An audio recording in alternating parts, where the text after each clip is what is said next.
Alrighty then. Sorry about the delays, guys. We're finally getting back on into it. Pretty much we had issues with Kokova's PC, just went in like slow motion, some random technical issue that he could not resolve in the time period he needed to. They were forced to take a stand-in at least for Game 1. We'll see as for the subsequent games, but either way. So that is going to be a stand-in in place of Kokova, at least for right now. Sorry about the delays again. But this is going to be best 3 series between mouz Sports and paiN Gaming. I am Blaze of the Premier League. I'm going to be joined by Vikramond, and I am pretty excited about these games. It's my birthday, so hopefully they'll have some entertaining shows going on for that. I don't know, obviously that's not really relevant to their interests, but either way, should be pretty interesting here. And as I said, I'm joined by Vikramond. I'd like to open a warm welcome to him. How's it going? Hey man, it's going well. I want to quickly say before we start, I need to make an addendum to our cast yesterday. So I said that Virtus Pro were only nominally a Russian team, and this was based on my own proprietary Rus Dodo index. But as of today, I have to reverse that and say that they are in fact a Russian team because they made a roster change. Yeah. Well, there you go. There you go. So I think that might have been actually Santa's last game with them, is the one that we casted there. So I think so. It's kind of sad.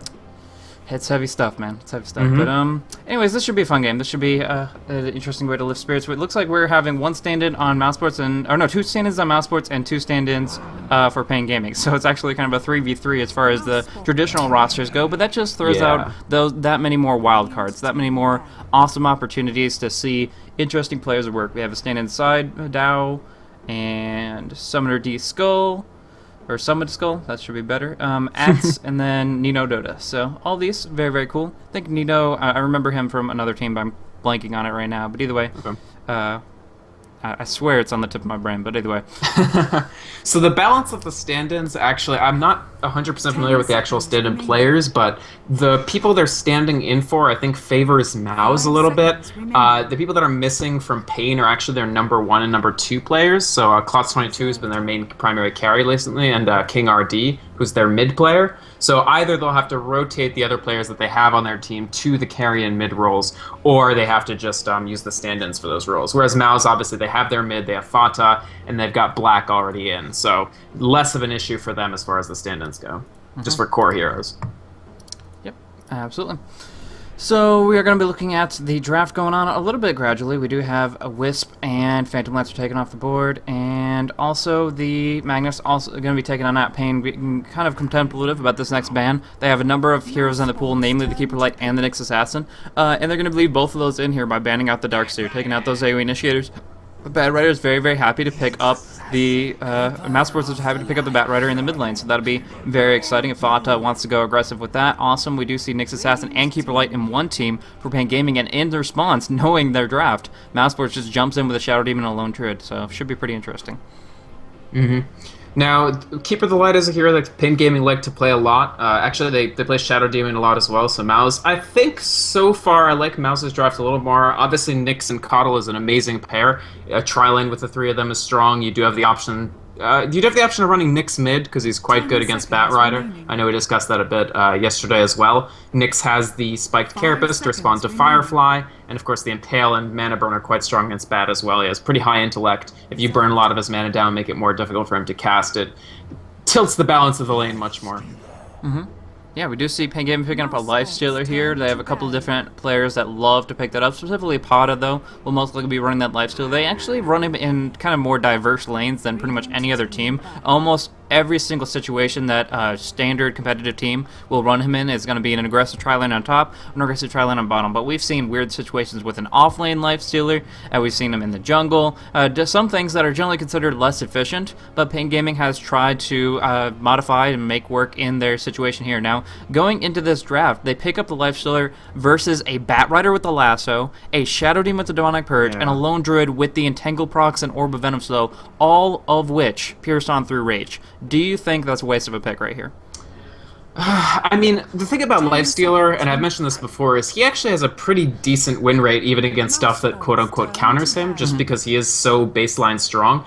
The bigger problem for this Lifestealer pick is actually not what's already on the field, but what's not on the field yet.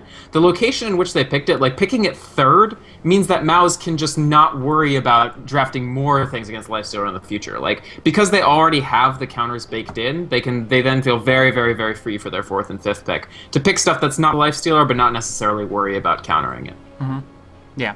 I mean, it's definitely, it can work one way or another. He still has lots of potential with his infest and stuff. It's just, I don't think they're going to be able to run Lifesteal as a hardcore number one, because if they put all their priority on farming him up and making sure that he can do a ton of right-click damage, he's generally just going to get focused with disables. He's going to make sure, they're going to make sure that he can't stay on target, and from there, unless you have some gigantic disables, maybe like a Tidehunter Ravage or something, it's going to be almost impossible for Lifesteal to actually put that farm to use. So I think that they're going to have to either run some kind of a dual core lineup, or just really make sure that they have hardcore disables to keep Lifestealer on point, because otherwise he's just going to be running around and trying to just close the distance, but never really making that happen. And so I think he'll stay alive nicely. He can feast off the bear and things like that, but I just can't see him dealing the damage and making the impact on the team fights that he's going to need to later on in the game. A Visage going to make that problem worse with Grave Chill if he comes out of rage, but it's also just one of those powerful heroes that can go in a very devastating tri-lane. It looks like Mousesports might want to run the Lone Druid on the safe lane, and then go for a Shadow Demon, Visage, and a aggressive carry down on bottom here. But Anti-Mage is going to get picked up as well, and paiN Gaming has used this hero to great effect as well. Yeah, I mean, I think they were listening to you, Blaze. They got the dual core lineup in there. Definitely a good idea. Bait some of the big CCs with the Lifestealer and then use the Anti-Mage to mop up. My only question is, how do they lane this? I mean, mouz, it's pretty clear. You've got the Shadow Demon Visage and now Void for Black. Black does love playing that Void. It's not one of his most consistent heroes in performance. I've definitely seen some Black Faceless Void games that maybe I would have rather seen him on any other hero. But it's a great hero. It definitely goes over the top of either of paiN Gaming's carries. And if he gets that farm, which, I mean, we're talking about the best farmer EU, then it'll be very strong. But at any rate, it's really obvious how they're going to run. So most likely Bat Rider in the mid, Lone Druid in the off lane, and then Shadow Demon, Visage, Void, which is perfectly fine. It's a good set of lanes. paiN Gaming, I find a little bit more of a wild card. The main question for me is, where exactly do you put the Lifestealer? Do you do something like an aggressive try anti-mage solo safe? Could do that. Something along those lines would be rather effective in their intentions. I mean, like I said, Lifestealer loves to be in that tri-lane, and AM has his potential on a solo lane here, but it's most likely to be a 1 versus 1 situation now that they picked up the Faceless Void. Faceless Void's a very defensive-oriented carry, and although Visage is great in a try versus try situation, I think they want to make sure that Void's going to be on top no matter what. So on the top lane, I mean. So that means Visage, Shadow Demon, Faceless Void up top, and if they send Anti-Mage to the bottom, he's up against a Lone Druid, which 1 versus 1, if the Lone Druid is a skilled individual with an Orb of Venom picked up early, Anti-Mage doesn't stand a chance, or a Lone Druid just completely destroys him in that kind of situation. Alright, and the Rubik. So I think the Rubik really means that this... It seems to me that it's pretty likely that they are going to run the Anti-Mage solo and then the tri-lane, because Rubik Coddle Lifestealer, that's something that can deal an enormous amount of damage. And actually we see Alex on the Void? No, that's got to be a swap. I don't believe for a second that they're not going to swap that. Is Black just disconnected? Is that what's going on? Hard to... Let's see. Yeah, no, Ats is the one that disconnected on that. He's one of the two stand-ins there, and yeah, I'm sure they're going to do something along the lines of a swap. I'm not sure. But I can't... Yeah, like you said, I mean, I think... I can't even... I'm trying to fathom a Bat Rider with like 300 creep kills and just think of what he could accomplish there, and that'd be a little bit amusing, but I don't really think that long-term it's going to make the difference it needs to. I mean, maybe they just feel so confident that they're going to switch up, but that would surprise me. paiN isn't that bad of a team, frankly. They have a pretty big fan base just in terms of the fact that they're the one like high-level professional team that's from South America, which I think is great. I mean, I'm all for more good teams for more good regions, introduce the game to more people, have sort of... I mean, Brazil and South America are extremely popular countries for these styles of games, for League of Legends, for Dota, and so having somebody to aspire to be at the top end, I think, is great. paiN haven't had that much success yet at the top level. I know that it looks like we're going to remake anyway. Alright, I'll shut up. But I was going to say, paiN has been doing okay. Like, I don't think they have any wins in this tournament, but they have taken games off some very strong teams in the past. So it would be a mistake for them to for mouz to completely underestimate them, I feel. Yeah. We're just going to make a new lobby? So yeah, same exact thing, just new lobby, and we can keep on going with a little bit of conversation about this. Definitely, like I said, I believe that they're going to have Lone Druid down bottom.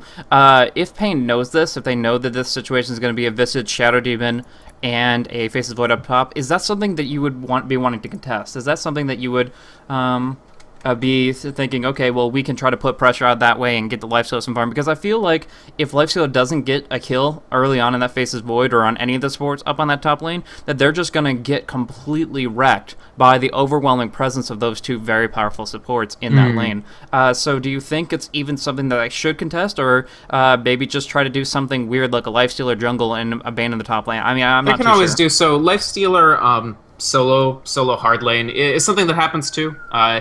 There's a very small selection of teams that actually do that, and then other teams don't feel confident with it. I have seen it happen. I've seen it go okay, and that is an alternative for them. The thing about Lifestealer is he's pretty, before Shadow Demon gets ultimate, he's pretty decent just in terms of the fact that Rage will last a pretty long time. And he's very good against Visage early on because, I mean, Visage, the Grave Chill isn't going to affect Lifestealer when he's raged. In fact, if it's a solo lane, he can just sort of jump on the Visage if he wants to, and he can't really do anything about it because he won't even get the speed boost from the Grave Chill. So Lifestealer pretty good against Visage. I actually think they have a decent chance in the 3v3. I'm not sure that I agree that they just get blown out. Once mouz start hitting their levels, it's going to be more and more and more difficult. But I think starting at level 1, I think it's a decent shot. Yeah, it'll be... Especially because Void, like... Yeah. But yeah, the idea here is when the Faceless Void can definitely get farmed up there, that it's going to be difficult for any of the other carries to contest him in the later stages of the game. By the way, those in Dota TV that are a little bit confused about what happened, just letting you guys know that it was a quick remake based on the fact that Kokova is ready to rock and roll with his PC. Should be loading in a second, and then we'll be raring to go. We're going to not do a redraft. Same exact heroes that were just picked up in the previous game, but it is going to be a quick all-pick phase to get us into the game just as quickly as possible. Obviously not fully on time, and I'm sorry about that, but those technical issues are some things that they just can't really control. So we'll try to do the best and be as flexible as possible with them, and try to proceed appropriately from here. But yeah, we do see everything being picked up. No misclicks, thank goodness, because I hate to do those double remakes, but it does happen sometimes. Either way, looks like we're good to go here, and that'll be pretty interesting. So Kokova is going to be picking up that Lone Druid Black on the Faceless Void, and Batrider is going to be run by Nino Dota, so that'll be interesting. Now, obviously, getting Kokova or Q, I'm going to go with Q this game. Obviously, getting Q in here is good for mouz just from a team cohesiveness perspective. But I think they did draft with the fact that he wasn't there in mind, because Lone Druid is not a hero that Q commonly plays at the pro level. He concentrates way more on his Nature's Prophet is amazingly good.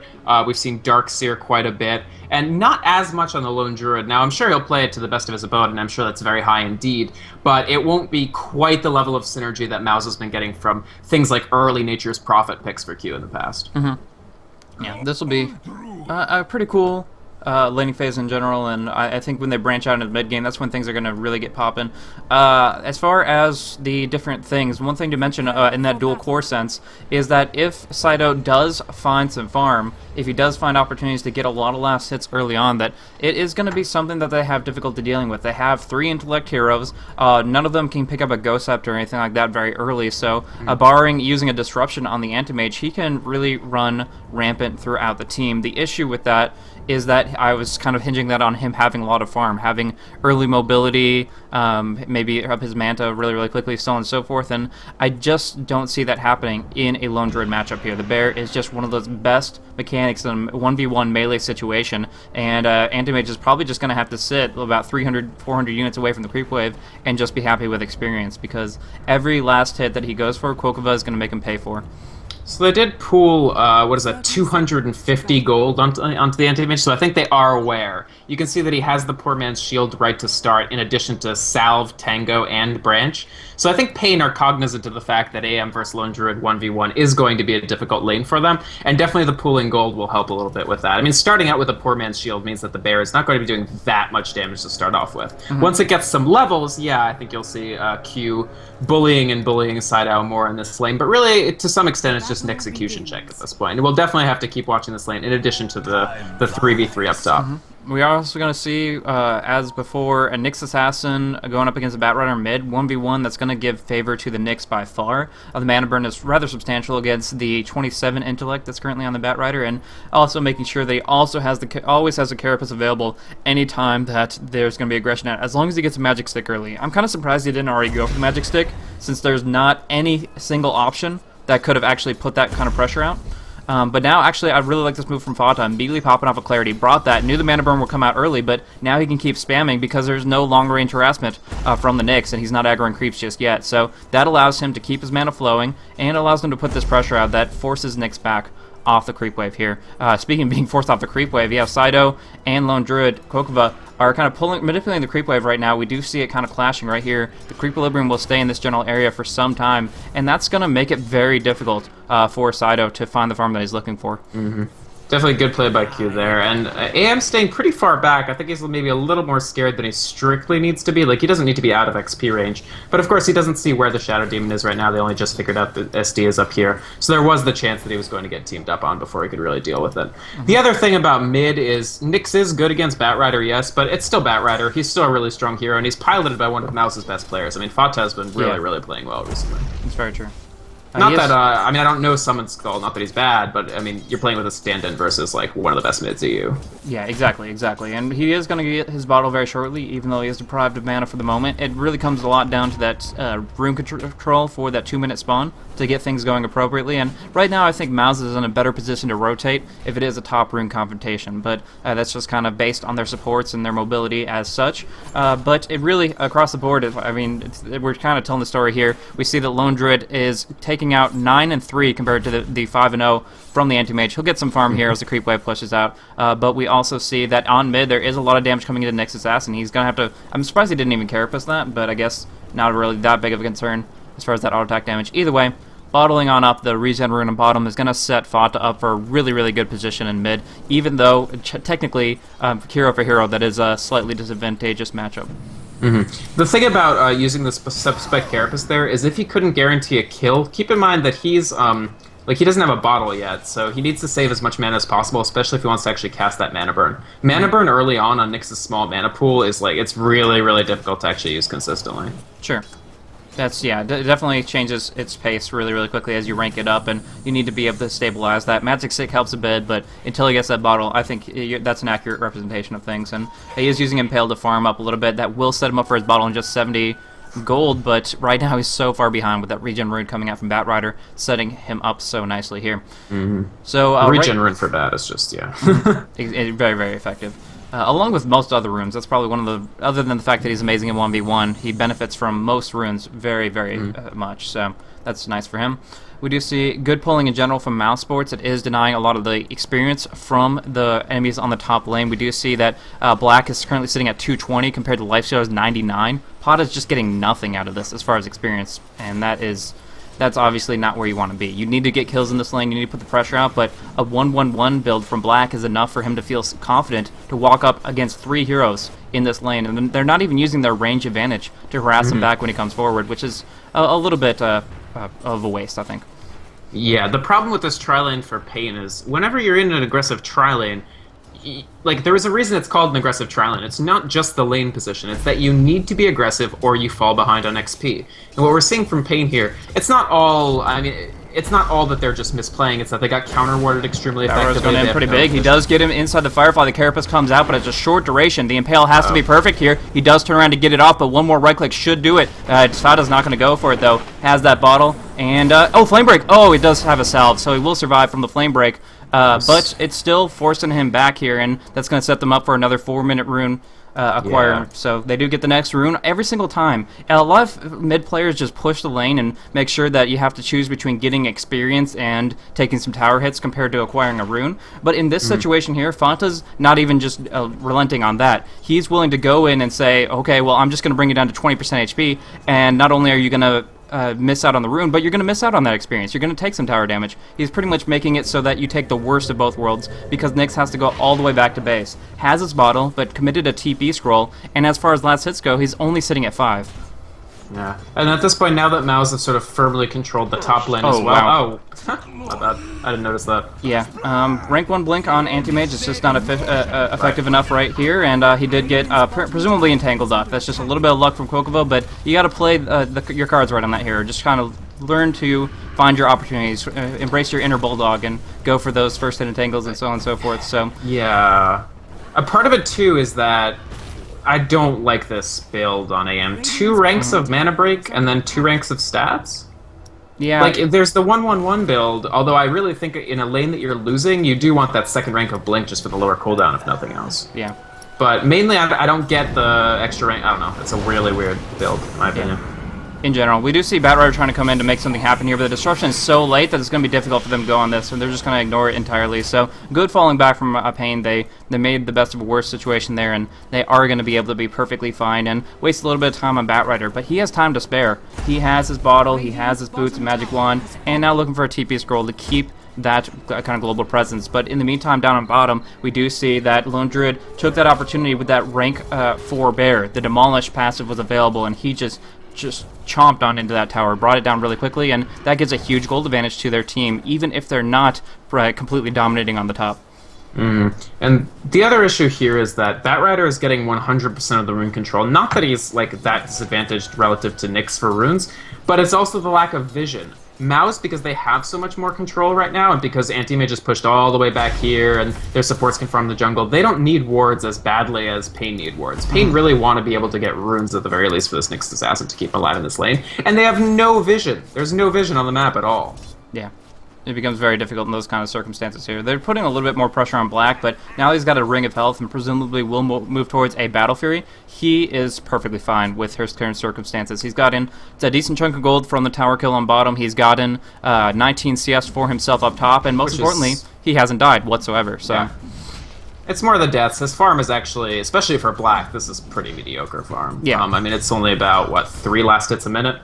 Frequently with Black we get like 7. So they are doing a good job, paiN are, of keeping Black down, but the problem is they're doing it at the cost of XP. They're doing it at the cost of, I mean, this Void is almost 2 levels above this lifesteal already. They're doing it at the cost of their supports roaming, they're doing it at the cost of wards, so mid is suffering, and their AM isn't doing that great bottom either. And they're not contesting any of these neutral poles, which I feel is a rather big mistake here. Now, they look like they want to go in, they're kind of flanking on in with the supports. They get a Sentry Ward down for a little bit of control, but with one already down the lane, paiN is going to control this position just a little more effectively. So, could be Visage, yeah. They're going in for Visage, yeah. They go on the open wounds, a lot of damage coming out, and it's enough to bring him down. No backtrack on that Illuminate, forces Black back as well. He wanted to go in with that Chronosphere, but it just wasn't the time for him, and unfortunately that is going to be a pick-off. Now, putting 1 point on the board, paiN is sitting at 1-1, which is what they needed to be happening 4 minutes ago, but they're actually going to make something happen here. Nice burst, but beautiful defensive disruption. Are they going to get a spellcast off for Black? No, he does get a time lock, but he gets the Chrono. Just barely gets that Chrono. However, Batrider stuck on in, can't close the distance, cannot finish everything off as he would prefer.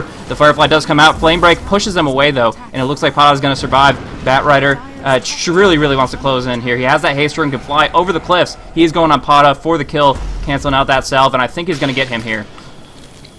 Good open wounds, though. No, he's going to die. I mean, they did their best. What an unfortunate situation for paiN there. Within an inch of killing Black, and instead the good Chronosphere, and they just end up getting routed right there. And they only lose the Lifestealer, but still, that's the opposite of what they wanted to have.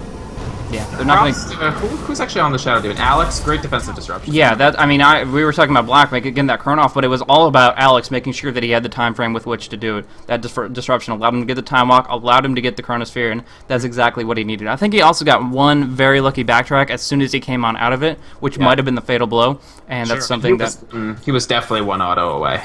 Yeah, most definitely, and that's kind of a mechanic that in Warcraft 3 Dota actually wouldn't have worked out that way, just based on how it applies. But we do see here, yeah, it's interesting. Pata's transitioning down on bottom. He has this phase boot, so he's gotten a decent chunk of gold, but we're seeing that he's not doing too hot on levels. He has level 4. He has 1 open wounds to work with here, and even if they go 2 versus 1 against Quokova, he has that bear. It's effectively a 2v2. He's not going to turn it around, but he's not going to be screwed over either. Oh, blocking an Anti-Mage with the blink. There are creeps involved here.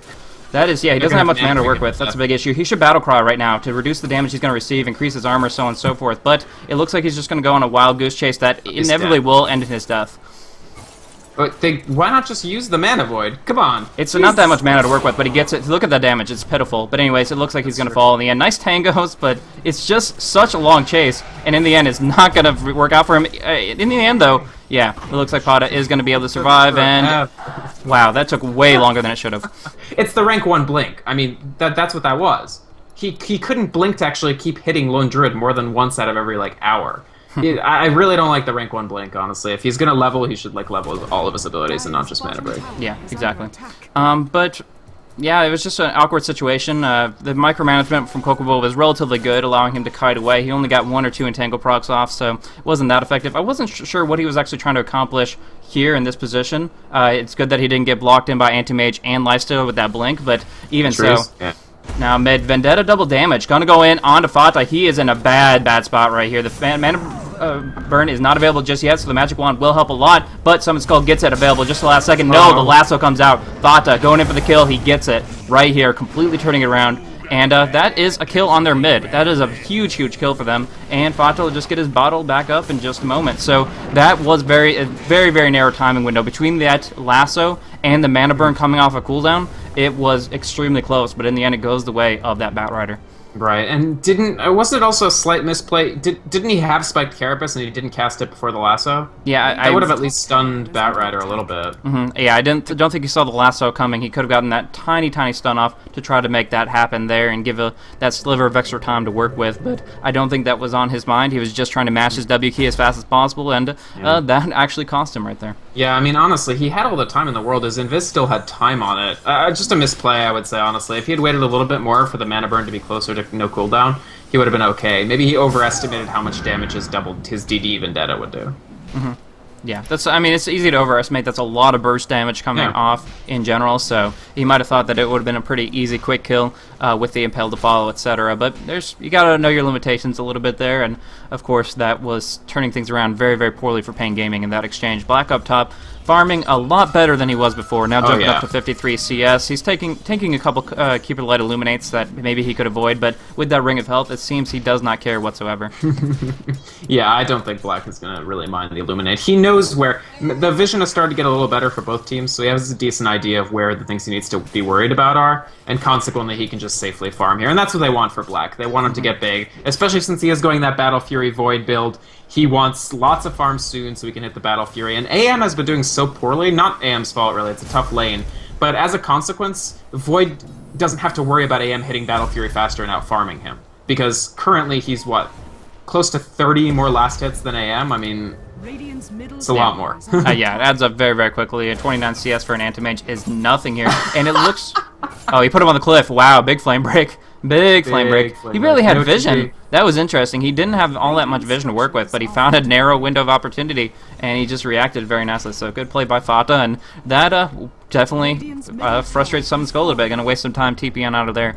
But yeah, we do see Lone Druid picking off the tower in mid, just putting some good damage pressure out there, using his bear effectively. Fade Bolt not enough to peel him off, and they finish it off nicely to actually, I believe, pick up the armlet here. Yeah, they have enough for it. So Kokova will finish out a full armlet on the bear, now looking to actually put some damage on into Summon Skull. He has that TP scroll available, but doesn't want to get flame breaked again. And so there is a regen rune coming on out. They keep the vision on him, and if he ever tried to TP out, they would be completely screwed. Shadow Demon is so good for this, honestly. Yeah, he's locking it down perfectly. Every single Shadow Poison, but granted, it's throwing some back the other way. He's not going to live through this, I don't think. It's well, obviously it's a long fight. It's not. He's sitting at 700 some HP, but either way, it's not a good position to be in. Now engaging on Grench. They always want to keep their Firefly up. He's actually just going to flame break right up top with so many napalm. There's nothing he can do. That is bad. Yeah, there was no way. He needed to either TP much faster. Once they had vision of him with the Shadow Poison, he was dead, guaranteed, I think. Yeah. Flame break I have a question for you, boys. Sure. Flame braked or flame broken? Nice. I think that they shouldn't add any kind of... Oh, right, sorry, is the right grammatical usage, or what? Oh, I still think flame breaked, but it's right. I'm sure the English majors would debate. I'll have to ask my wife. She teaches English, but yeah, I honestly have no idea. I think it's a usage you wouldn't naturally come to. It's not an organic usage of the word, but either way. Right, fair enough. But anyways, I thought you were talking about whether or not it was overpowered to be able to put people on cliffs. In my opinion, no, I love it. It's not a point-and-click spell. It's very skill-oriented, and I'm happy to be able to see cool little things like that. So I agree with you 100%. No, I actually love cliffing. I want more cliffing. I was sad with the patch that removed it. I love people being stuck on cliffs. I think it's my favorite thing in Dota. It's pretty funny, but I understand why the vacuum and the telekinesis are considered a bit too much. Either way, moving back on into the game here, we do see that the Claymore is picked up for the Anti-Mage. He's going to be moving in towards that Battle Fury in no time at all, but that time, the problem is that time it should have been like 5 to 10 minutes ago. He's in this position now. He's going well. He's gotten a great increase in GPM, but that's starting not at the first minute into the game, but the 15 minute. And so that's not exactly where he wants to be compared to the Faceless Void, who's probably doing a decent bit better. He's going to be moving in. He has his treads. He has his magic wand. And, yeah, he's going to be able to pick up the other components just as quickly, if not a little bit faster, which is going to be that much better for him. Because there's actually, despite it being the same item and generally being used for the same reason, Anti-Mage and Void use it in two completely different ways. Anti-Mage, with his mobility, uses it to split push so quickly and be a very, very frustrating hero. He's kind of like a pseudo-Lycan in the sense that he can take down the creep waves really, really quickly. Not so much on the towers, but that's the least of his concerns. Either way, and Manta helps with that, too. Yeah, true. But the issue with the Faceless Void is that he just uses it for farm. He finds Ancients, he finds creep waves, dude, stack neutrals, whatever. He just wants to increase his gold take so that he can get those big items to try to go for a 1v5 Chrono. Right. The other thing with it is, the other thing I want to point out along the lines of the same thing you just said is that for AM, Battle Fury is more or less a pure let me get gold and let me push item. It's not an interactive item. It doesn't actually help him in team fights that much. It helps a little, but it doesn't help tremendously dramatically. For Void, Battle Fury is a critical teamfight item, because one of his big things is obviously to Chronosphere and try to kill as many people as possible. And Battle Fury means that he doesn't have to go one person, then kill the next person, then kill the next person. If Void's big enough, Battle Fury means he kills everybody. Do you see Anti-Mage can't be as sure. Do you see how aggressive Faceless Void is playing here? Like, that's he's farming behind their tier 2. Like, sometimes we talk about how you shouldn't go past this line here because they can flank you from the east, but he's all the way over here. Like, Black knows he can do pretty much anything he wants as long as he has those cooldowns available, and every time they rotate to try to put pressure out, it's going to be a tower kill for the Lone Druid. Now, we do see Summon Skill coming on in. He does have that Vendetta. It's not getting backtracked. Too much damage, and he probably will fall. They do actually not get the mana break. He is out of the woods for a moment, but Anti-Mage with that rank 4 blink could still keep on pursuing, and I think this will inevitably be a kill. No mana for Chrono. Yeah. If he had the mana for Chrono, that'd be one thing, but he didn't. Yeah. You got a couple of good backtracks in there, but not sufficient with the Vendetta and stuff. It didn't work out for him. Now we do see Pada getting picked off here. Second Napalm stack up. They have the Familiars doing a lot of damage, and yeah, he is toast. The Visage. That was really good stunning from at any no Dota. Gem really early on the Bat Rider. You think he's tanky enough to support this and keep this going? I think this is just pure confidence from mouz. I mean, honestly, I thought Black was in an overconfident position, and he did pay for it, and I think Fanta's being a little overconfident with this gem, too. That said, I think it's a smart pickup, because Nyx Assassin has been generating pretty much all the relevant opportunities for paiN. And in the sort of day 9 school of when you're ahead, get more ahead, it'll put them more ahead to add more onto their Nyx detection. Yeah. That is definitely what they're trying to accomplish, and I think they're doing a really good job here. It's interesting, going for Arcane Boots really early, nothing as far as durability. So he's only sitting at 2 armor, since he hasn't picked up anything in Gravekeepers, and he's even building the headdress before the buckler. Like, what, as far as his survivability goes, it feels like he's got absolutely nothing going for him. Right. Yeah, I mean, it's really difficult. The point now is, the main thing here is that mouz, with this dual core that went really, really well, much better than paiN's dual core. The good thing about a dual core when one hero needs less farm than the other is you generate all the space in the world for the second player by using the first player to sort of pressure. And mouz are doing that well, and paiN are doing that less well. This Lone Druid is quite substantial right now. I mean, he's got the Armlet, which I love as a pickup. I mean, it's flavor of the month, but in this situation, I think it's ideal. He's got the Armlet, he's got Aegis. This is going to be tons of pressure from this Lone Druid to always deal with him, which gives Black a ton of space. That space that Anti-Mage doesn't have because Lifestealer is not generating that pressure. And the Battle Fury is out. We do see the Battle Fury up for the Faceless Void, and we can't say the same for the poor Anti-Mage here. He is going to be just 500 gold short, but he does have a Nyx Bomb just readied up. And they think they want to contest this tier 1.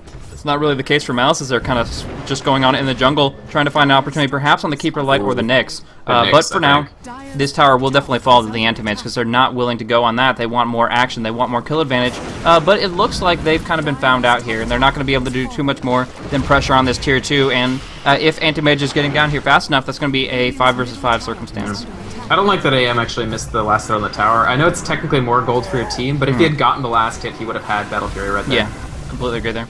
Looks like the tier 2 will be dropping quickly. The fortification is out, but they're just not willing to take it without their carries. They didn't even, flinch as far as the damage going into their base. They're just like, I need farm, and it's kind of signs of a little bit of desperation here. They are just trying to farm, and find any opportunity to finish up items like Battle Fury, but they're getting pushed in. That lone druid has been doing work on all of their permanent, those obelisks, those structures that will keep them with their map control, with their high amount of presence in the lanes, and instead they're losing it. They're losing it quickly, and we see the gold advantage going insanely well towards Mouse. I mean, look at that gold graph. Sure. That I kind of don't want to. I'm scared. yeah, I mean, it's 6-3, so it doesn't seem that bad, but just because Faceless Void and Lone Druid are doing so amazingly well in last hits, and this tower advantage, holy crap, over 12k gold in the hands of Mouse Sports, and that's across the board. It's just bleak.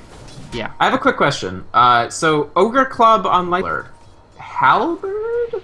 That would be the only real option in my mind. Like, he could. I mean, I've seen Potter run Sanj and Yasha multiple times over, and there's a lot of issues with that, personally. But I think that's a debate for like a Reddit forum thread or something like that. It's not really.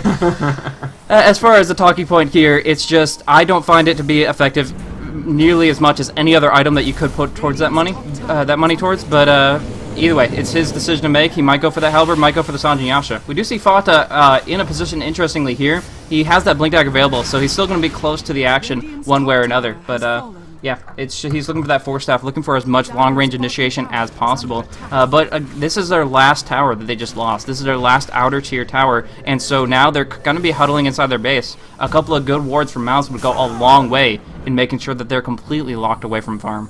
Right. Mouse at this point just want to keep paiN close to their base, because really, the less available area, just in terms of square footage you have to farm, the less farm your carries are going to get. I mean, it's a simple equivalence. And so if Mouse has this amount of the map to play around it, and paiN only has this, both teams have 2 players that need to farm. What is that music? Yeah. Is that on my end? No, it's definitely, it's a bug that they're going to fix with the patch coming on in. Why would they fix it? That just got me way hyper about this game. That was so epic. Yeah, no, it's they're fixing it with they have it on the test client already, and they're gonna roll it out with the next one. But yeah, it is epic music. I think it just needs to be so epic. more appropriate in certain settings. I would love to enhance the music and have it really good in the background. Just jumping up to maximum decibels is not really the best way to make that work. They do spot out him warding here. Sorry, go ahead. They do spot him out warding here. So I was talking about the aggressive wards from Mouse Sports, but if they know about it, they can just pretty much consider that a danger zone and avoid it at all costs, except for Summon Skull, who thinks he's above that law, and it's going to get locked down really quickly. I mean, going on in, they know they have a gem. He's had that for way too long for them to expect anything else, and instead, walking on through, trying to play the buggy little scout, and in the end, just getting squished. Right. I don't know if it's because they just didn't spot out the gem, although, like you said, they really have no excuse, but they can't lose Nyx. The problem is, every time they lose Nyx is X amount of time that they can't possibly initiate, or gank, or really feel that safe, or defend. Like, even though he's 0-3-1, doesn't have that many items, the initiations and the perfect impales, if he can get them, are really the only thing that's going to keep paiN in this. Like, with the Nyx down, you can see, they're just going to... Yeah, they're just going to chunk this Rax down extremely quickly. And the Chronosphere is up, so they're willing to take this any point in time. The one thing they have to worry about is this Illuminate coming out there. It will hit onto Quokova, but that's about it. And they're going to be able to finish this off because they have that second Bear Summon available. Chronosphere, again, still up and ready for the action. And I think he could drop it right here. That's 4 heroes and a tower inside one small spot, but they want to make sure everybody's at the ready for this. In the meantime, we do see Anti-Mage pushing up top. It looks like he'll be falling back here, but it's too late. They just fortified with the tier 3 drop. Fortify. That's a huge waste, and I can't see them actually being able to hold on to these racks no matter what they try to do. I don't know if that was lag or what, but that fortify was, I mean, just a little tiny bit too late. If you're afraid that you might not in, Bat Rider, Fata pulling it on out. Summon Skull in a terrible spot. Won't even get a Carapace. Will not even get a Carapace. That is too much. So there we go. Again, with no Nyx, they can't do anything. I mean, they're not going to be able to win this without Nyx Assassin, and they're landing multiple Impale stuns.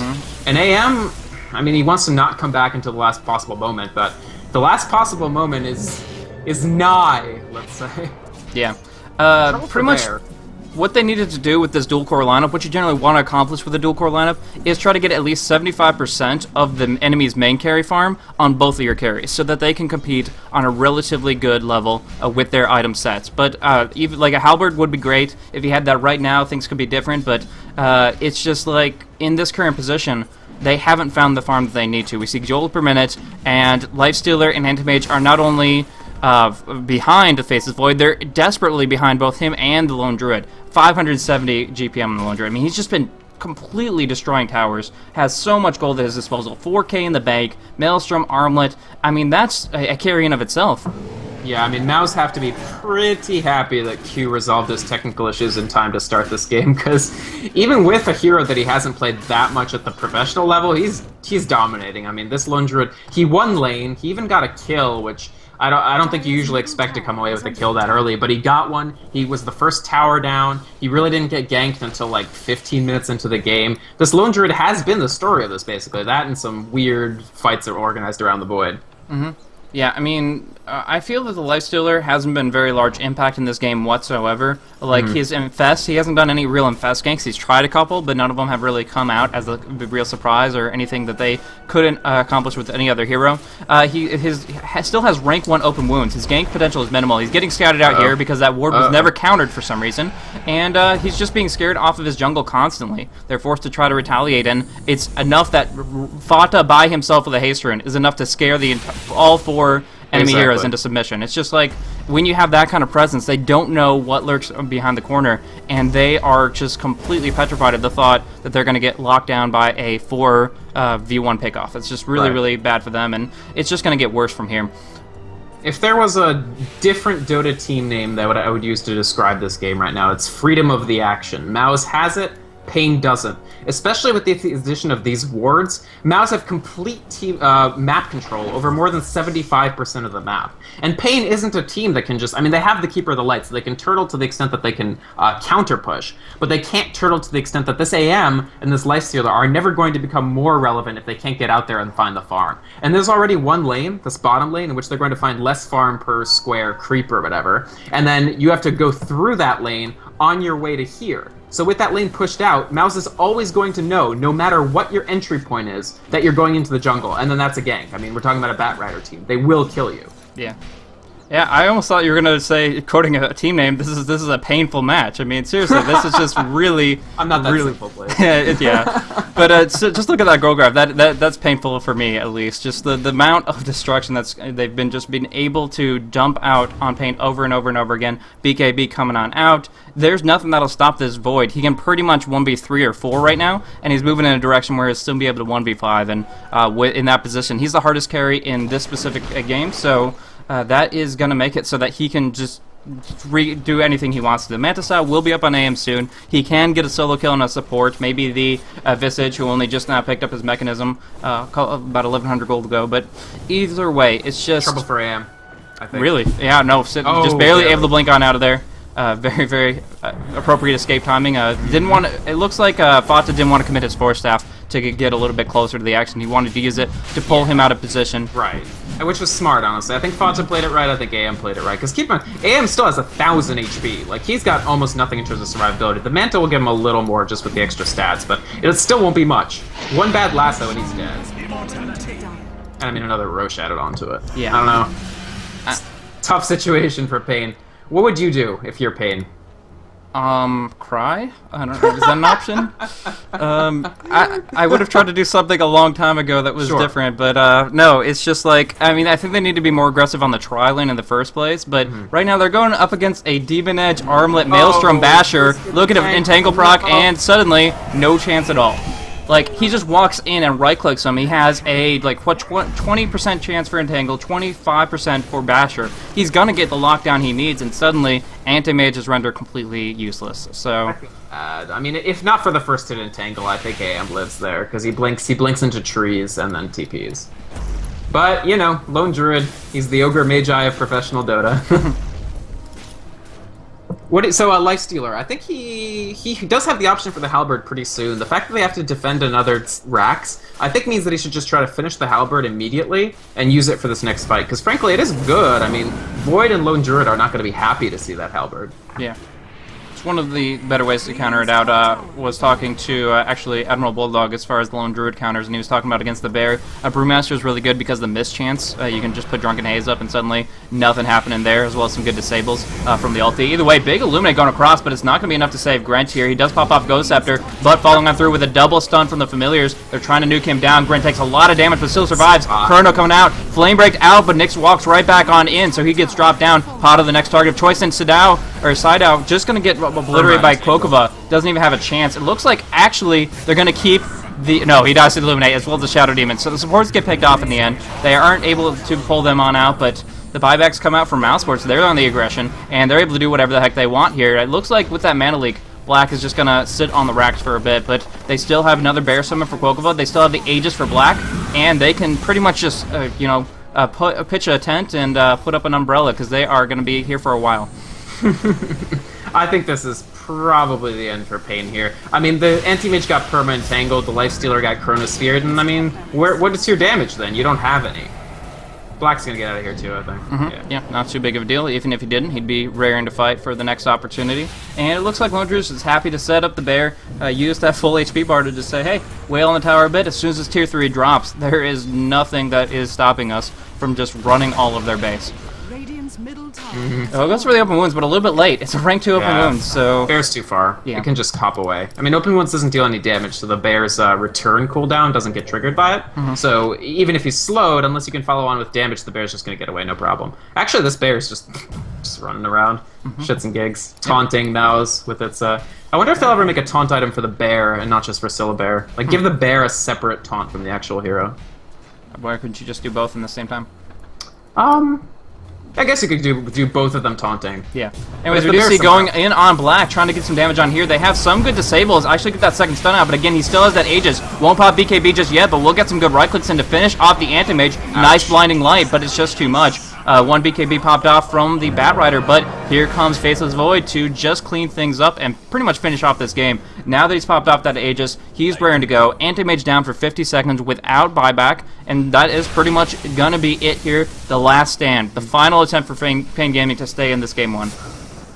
Do you know if... Oh, there's Chrono. Yep. BKB's inside the Chrono. Good move to make sure he can't get telekinesis. Nice counteractive Chronosphere, making sure Really it hits good, all the enemies, but it's going to be too much. Black himself is going to be in the action. Ghost Scepter comes out, and Black is taking a lot of damage because of that Mask of Madness being active, but it should still not be influential enough to change their fate here. Billy tried to push out of the... It looks like he's going to get away. He does get forced out. Actually, I think that was a helping hand Force Staff. He doesn't have one available. So. A pity Force Staff. Yeah. Like, here you go, throw him a bone. He's getting chased by a bear.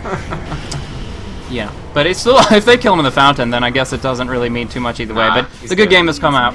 Black finishing off these racks real quick, and we're going to go on to game 2. This wasn't the most nail-biter of a series, but it should be interesting to proceed on through with the next following games. But we do, like we're seeing, Kokova was back, so that is 4 out of 5 of Mousesports roster, but paiN, as far as I know, is still going to be playing at 3 out of 5, so we'll see if they can bring it back, or if it's going to be Mouse taking both games here. A little bit of RS Dodo coming out from Q here. See, he's spamming the button and canceling.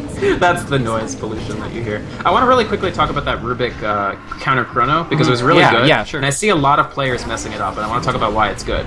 Don't Chrono on top of the Void! You always want to aim the Chrono such that it hits the maximum number of opposing heroes that are not named Faceless Void. Because again, Void can walk through the Rubik Chrono, and it's not a problem for him. So it doesn't disable him. So in that case, it was actually really, really good play from the Rubik to actually Chrono the way he did. Unfortunately, it was way too late for him to actually get anything done. Yeah, no, it was perfect. It was the best kind of counter-initiation tool. He got it exact timing. It was just outside the bubble, put it on the rest of the enemy team, and Faceless Void was pretty much by himself there. But at this stage in the game, like you were saying, it just was too little too late. 540 GPM, Faceless Void at 33 minutes. He's going to find that opportunity where even if he's alone, even if he doesn't have any support with him, he's still going to be able to do the damage he needed to. And of course, we saw that right there. And one thing, that Batrider, I was asking earlier if that gem was too ballsy of a pick, and we see that obviously didn't have any issues. Fata actually didn't die a single time, 4-0 and 7. So perfectly happy to carry that torch on, and we'll see how they fare into game 2. But I'd just like to thank the viewers for tuning on in. This was a pretty interesting game here, and we'll be jumping on into game 2 in just a little bit. This is Blaze, myself, and then Vikramond. How's it going? And do you want to plug your stream? It's going well, Blaze. And yeah, people can check me out on Twitch, YouTube, Twitter, whatever you want. If you type in VYKRMOND into Google, you'll find me, most likely.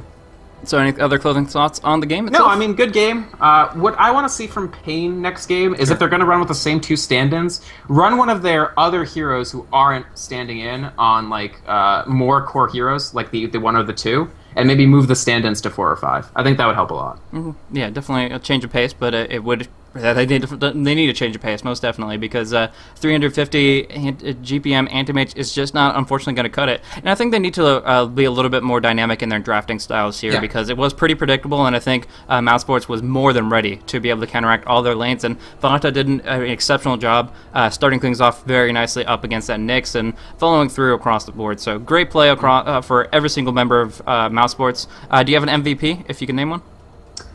Who I gotta say probably Q, because he generated so much pressure. It was a quiet role, like he wasn't all over the map. Like obviously Fata had a great game on Batrider, and he's probably the second person I would say. But Korchkova, Korch, whatever, he was just so excellent right from minute 1, and they didn't even know that they could bring him in. They did not bring him one of his favorite heroes, like one of the heroes that he specializes in. But he took the Lone Druid, he played it to the hilt, and he made it so that paiN had to, make decisions that were very, very difficult for them. Sure. So moving on through, I completely agree on that MVP selection there. And chat, you guys can give a shout out for your favorite player in this scenario yourself. But we're going to go on to game 2 without further ado. We've been jabbering around a little bit about this, and now we're going to jump on in and see what these two teams have in store for us. So thank you guys again for tuning in, and it'll be just another minute on the game.